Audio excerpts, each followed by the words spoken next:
या फिर इन भ्रष्ट लोगों की मेहरबानी कहूँ। कुछ भी कहूँ, बस सोचा कि अपनी जुबानी कहूँ। गौर से देखिए, ये है महर्षि वाल्मीकि अयोध्या एयरपोर्ट। लोग हैरान तो होंगे, परेशान भी होंगे, क्योंकि ये भ्रष्टाचार नहीं तो क्या है। जिस एयरपोर्ट को 1450 करोड़ रुपए खर्च करके विकसित किया गया, उसकी छत बारिश में टपक रही है।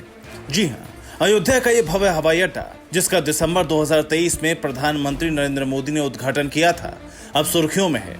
लेकिन गलत कारणों से स्टैंडिंग एरिया की छत से पानी टपकने की तस्वीरें और वीडियो सोशल मीडिया पर वायरल हो रहे हैं। ये हवाई अड्डा, जिसे भगवान राम की नगरी के गौरव के रूप में दिखाया जा रहा था, अब इसके निर्माण और गुणवत्ता पर सवाल उठ रहे हैं। या फिर इन भ्रष्ट लोगों की मेहरबानी कहूँ। कुछ भी कहूँ, बस सोचा कि अपनी जुबानी कहूँ। गौर से देखिए, ये है महर्षि Valmiki Ayodhya airport, international airport. सामने महर्षि वाल्मीकि जी हैं, जो इस भ्रष्टता की कहानी मोर पंख से बैठ करके इत्मीनान से लिख रहे हैं।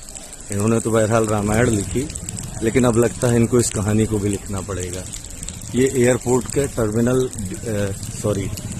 डिपार्चर D1 और डिपार्चर D2 गेट है, और इसके सामने ये देखिए, गौर से देखिए, ये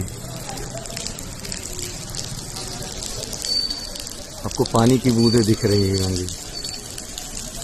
ये है अयोध्या के इंटरनेशनल एयरपोर्ट का हाल, बड़े बड़े महापुरुषों के नाम। इन महापुरुषों से ज्यादा तो यहाँ के अधिकारियों की भ्रष्टता ही दिख रही है। चलिए, इसके लिए क्या कहा जा सकता है, हर जगह का यही हाल है। आप बच नहीं सकते, आपको भीगना ही पड़ेगा। स्थानीय लोगों का कहना है कि निर्माण कार्यों में भारी भ्रष्टाचार हुआ है, तभी महज 2 साल में ही छत टपकने लगी। लोगों का आरोप है कि रखरखाव की तय मियाद पूरी होने से पहले ही एयरपोर्ट की हालत खराब हो गई है।